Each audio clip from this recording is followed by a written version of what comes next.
Hey everyone, Mr. Ballin here. Tonight we're diving into the dark heart of the wilderness with three terrifying true camping horror stories. There's something undeniable about the allure of camping. The idea of disconnecting from the world and reconnecting with nature. We crave the crackle of a campfire, the scent of pine needles, the vastness of a star-filled sky. But lurking beneath the surface are dangers that can turn a weekend getaway into a fight for survival. The wilderness can be a beautiful and unforgiving place. It's easy to get caught up in the romance of camping, but the reality is that we're venturing into an environment that's fundamentally foreign to us. We're not just talking about the occasional bear sighting or snake encounter. I'm talking about the unseen horrors that can be lurking just out of sight. The things that go bump in the night, the unexplained sounds, the feeling of being watched. It's easy to get complacent, to assume that because we're out in nature, we're somehow immune to the dangers that exist in the world. But the truth is, the wilderness can be a perfect storm of unpredictability, and it's precisely this unpredictability that makes it so terrifying. Out there in the darkness, our senses are heightened, our imaginations run wild. Every rustle of leaves, every snapped twig could be nothing, or it could be something far more sinister. At its core, camping is about embracing the unknown, and it's precisely this unknown that can be so terrifying. So let's dive into our first story, a tale of a group of friends who ventured into the woods, only to find themselves face to face with a malevolent force that would change their lives forever. Picture this, the breathtaking Rocky Mountains of Colorado, their snow-capped peaks piercing a clear blue sky. The air is crisp and clean, filled with the scent of pine and damp earth. It's the perfect setting for a group of friends eager to escape the city and reconnect with nature. They set off into the wilderness, their boots crunching along the dusty trail, laughter and conversation filling the air. A campfire crackles merrily, casting a warm glow on their faces as they share stories and laughter. But little do they know, something is watching them from the shadows, something ancient and evil, and it's drawn to their presence.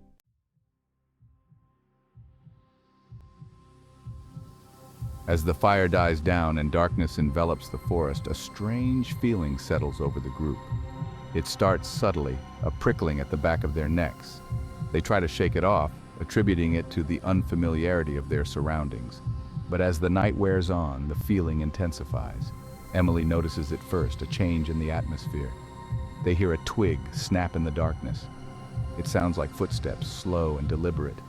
Fear, primal and instinctive, begins to grip their hearts. The feeling of being watched intensifies.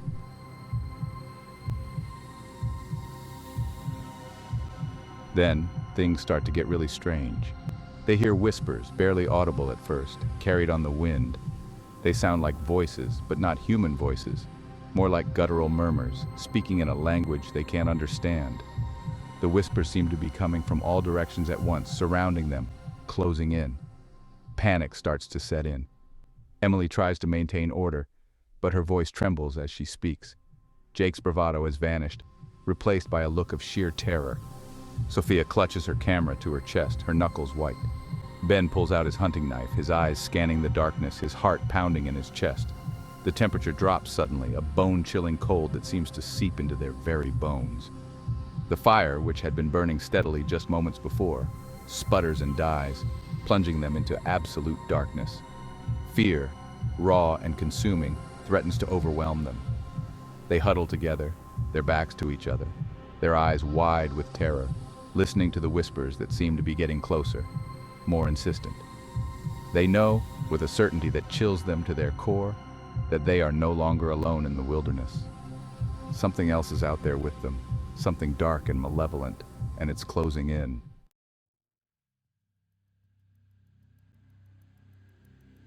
As the night wears on, the strange occurrences escalate. Their gear is tampered with, zippers unzipped, backpacks emptied, food scattered around the campsite. They find strange symbols carved into the trees surrounding their campsite, symbols that weren't there before, symbols that send shivers down their spines. Their flashlights flicker and die one by one, plunging them into an oppressive darkness that seems to press in on them from all sides.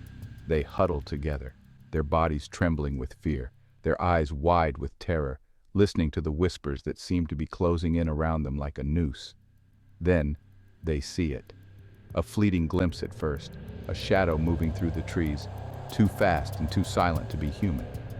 But as their eyes adjust to the darkness, they realize it's not just a shadow.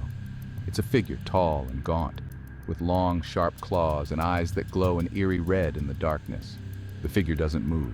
It just stands there, watching them, its glowing eyes boring into their souls. Terror, pure and primal, grips their hearts. They know with a sickening certainty that they have stumbled into something ancient and evil, something that has haunted these woods for centuries.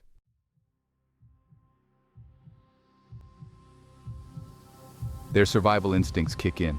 Emily, her voice shaking, urges everyone to their feet. They gather their gear, what little they can find in the darkness, and flee, running blindly through the trees, desperate to escape the nightmare that has unfolded around them. The figure doesn't pursue them, not yet. It seems content to let them run, to savor their terror, to toy with them like a cat with a mouse. They can hear it behind them, moving through the trees with unnatural speed and agility, its heavy breathing echoing through the silent forest. They run until their lungs burn and their legs scream for mercy. They run until they collapse, exhausted and terrified, at the base of a towering oak tree. They huddle together, their bodies trembling, their breath coming in ragged gasps, listening for any sign that they're being pursued. The forest is silent, save for the sound of their own ragged breathing. But they know they're not safe. Not yet. The creature, whatever it is still out there, lurking in the shadows, waiting for them to make a mistake. They know they have to get out of these woods, and they have to get out now.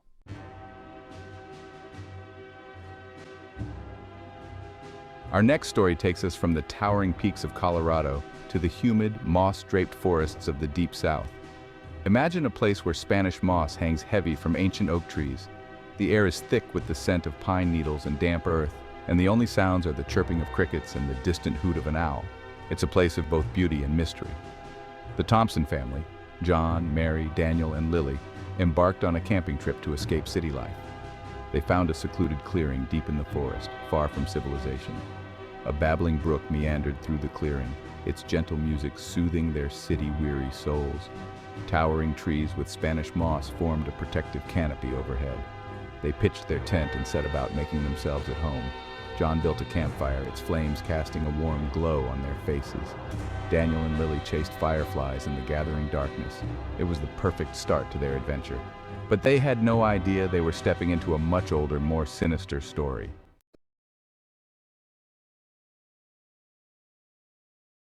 As darkness descended, the forest came alive with the sounds of the night. Crickets chirped, frogs croaked, and an owl hooted from the depths of the woods. But there was something else, too. A low, murmuring sound that seemed to be coming from the trees themselves. At first it was faint, almost imperceptible, but as the night wore on, it grew louder, more insistent. John dismissed it as the wind rustling the leaves, but Mary couldn't shake the feeling that there was something off about the sound. It wasn't the natural whisper of the wind, but something more akin to voices, hushed and indistinct. John and Mary, though trying to remain calm, couldn't help but feel a growing sense of unease. The forest, once so inviting, now seemed to be closing in on them, its shadows deepening. As the campfire died down to glowing embers, the whispering intensified. It seemed to be coming from all directions at once, surrounding them. John and Mary exchanged nervous glances, their smiles gone. The children, sensing their parents' anxiety, grew quiet.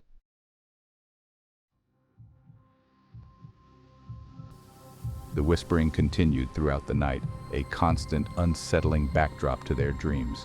John and Mary barely slept, their minds racing, their senses on high alert. They couldn't shake the feeling that they were being watched, that unseen eyes were peering at them from the darkness. In the morning, they found strange tracks around their campsite. They weren't the tracks of any animal they recognized. They were too large, too strangely shaped, like the footprints of something that walked upright but wasn't human. John tried to rationalize the tracks, telling himself it was just a bear or perhaps a large dog. But deep down he couldn't shake the feeling that something wasn't right. The tracks seemed to circle their campsite as if whatever made them had been watching them as they slept. The whispering continued throughout the day, though it seemed fainter in the daylight, almost drowned out by the sounds of the forest waking up. But it was always there, lurking just beneath the surface, a constant reminder that they were not alone. Despite their growing unease, John and Mary tried to make the best of the situation. They took the children for a walk along the creek, hoping to distract them from the strange occurrences, but even as they walked, they couldn't shake the feeling that they were being followed, that unseen eyes were watching their every move.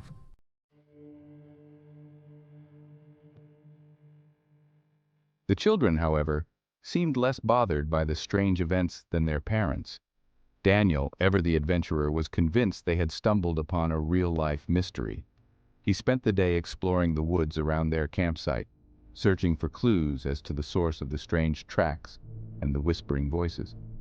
Lily, though initially frightened by the whispering, had come to a different conclusion. She believed that the forest was trying to communicate with them, to warn them of some unseen danger.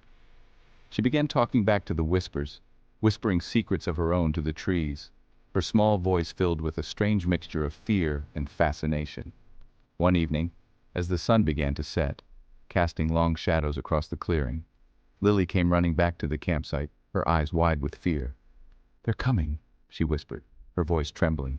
"The whispers. They said they're coming." John and Mary exchanged worried glances.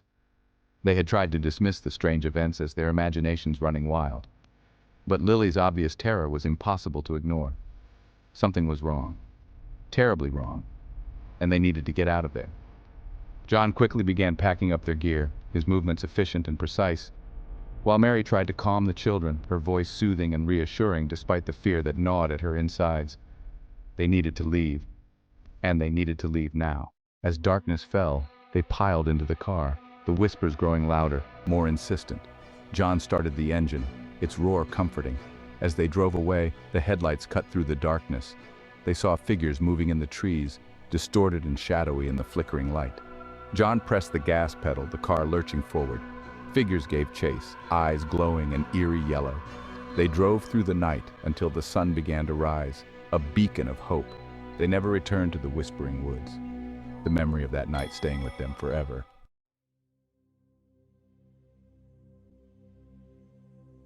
Our third story brings us to the Pacific Northwest, a region known for its rugged beauty and towering trees. Here, a seasoned outdoorsman embarks on a solo camping trip, seeking solace and a chance to reconnect with nature. Drawn to the challenge of solitude, he carefully planned his route, packing supplies for several days. Confident in his abilities, he set off into the dense forest, his backpack heavy with provisions. For hours, he hiked deeper into the wilderness, the sounds of civilization fading behind him, the rustling of leaves, the chirping of unseen birds, and the distant rush of a hidden stream. He found the perfect spot to set up camp, a small clearing bathed in dappled sunlight. With practiced efficiency, he pitched his tent, securing it against the elements. Gathering fallen branches, he built a small fire pit, the flames casting dancing shadows. As the sun set, he cooked a simple meal over the fire, gazing up at the star-studded sky. Nightfall in the forest is a gradual affair, the light fading slowly. The air grew heavy with humidity, the silence broken only by the crackling of the fire and the occasional hoot of an owl. Our camper began to notice a change in the atmosphere. The forest seemed to press in on him, the darkness holding its breath. He tried to shake off the feeling, attributing it to natural paranoia. He reminded himself he was a seasoned outdoorsman, but the feeling persisted, a primal instinct warning him of danger. His senses heightened, every rustle sending a jolt of adrenaline. He found himself constantly scanning the perimeter, his hands reaching for the hunting knife. His mind raced, conjuring up images of nocturnal predators. He couldn't shake the feeling that he was being watched. The silence now felt oppressive, a suffocating blanket. He strained to hear, searching for any hint of an unnatural sound. He decided to add more wood to the fire, the flames leaping higher, pushing back the darkness momentarily. The dancing flames cast grotesque shadows on the surrounding trees. As he piled on another log, he noticed something unusual. Footprints, not his own, larger, heavier, imprinted in the soft earth. They hadn't been there before. He grabbed his flashlight, illuminating the footprints. Definitely human, but much larger. His heart pounded, a cold sweat prickling his skin. He knew he was not alone. Someone, or something, was out there. He grabbed his hunting knife, its weight a source of comfort and fear. He had never felt so vulnerable, so exposed. He scanned the darkness, his breath catching at every sound.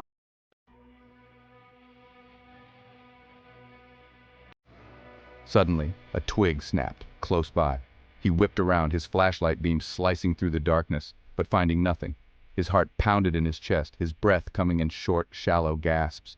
He knew he was being hunted. Another twig snapped, this time closer, followed by the sound of heavy footsteps crunching on dry leaves. Panic surged through him, his fight-or-flight response kicking in. He had to get out of there. Now! He grabbed his backpack, slinging it over his shoulder, and ran, his flashlight beam bouncing wildly as he crashed through the undergrowth, his lungs burning, his legs screaming for respite. He didn't dare look back, the sound of his pursuer's heavy footsteps spurring him on.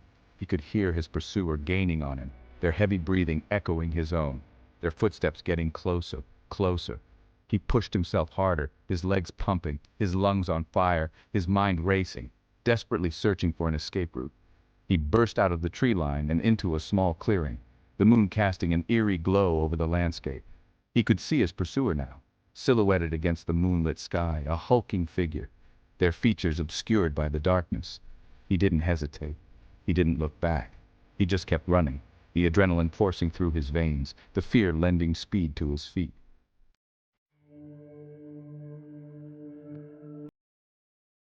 As he ran, he noticed a steep, rocky outcrop rising up ahead, its jagged silhouette stark against the horizon. It was a long shot, but it was his only hope. He veered towards it, his lungs burning, his legs heavy with fatigue. He reached the base of the outcrop and began to climb, his hands scrabbling for purchase on the loose rocks, his feet slipping on the damp moss that clung to the surface. He risked a glance back and saw his pursuer at the base of the outcrop, their hulking form illuminated by the moonlight, their eyes glinting with a predatory hunger. He continued to climb, his muscles screaming in protest, his fingers aching, his lungs raw with exertion. He could hear his pursuer scrambling up the rocks behind him, their heavy breathing echoing up the face of the outcrop.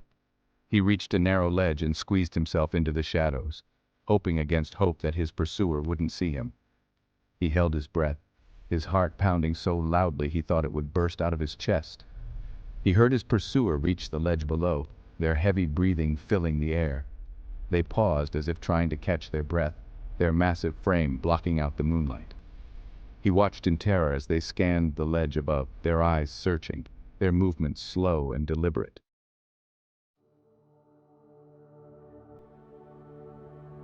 The camper's terrifying experience in the Pacific Northwest serves as a chilling reminder of the raw power of nature and the very real dangers that lurk in the shadows. It's a story that speaks to our primal fears, the instinctual dread that awakens when we find ourselves alone in the wilderness, confronted with the unknown. These three stories, though terrifying, also highlight the resilience of the human spirit, our ability to confront fear and adversity head-on. They remind us that even in the face of danger, even when our deepest fears are realized, we have within us the strength to endure, to survive. So the next time you find yourself venturing into the great outdoors, remember these stories. Be prepared, be aware of your surroundings, and always trust your instincts. The wilderness is a place of profound beauty and wonder, but it's also a place of very real dangers. But it's also a reminder that, with the right mindset and preparation, we can overcome even the most daunting challenges. So if you've got a camping horror story of your own, be sure to share it with us in the comments below. And if you're looking for some tips on how to stay safe while camping, be sure to check out our video on outdoor survival tips. It might just save your life.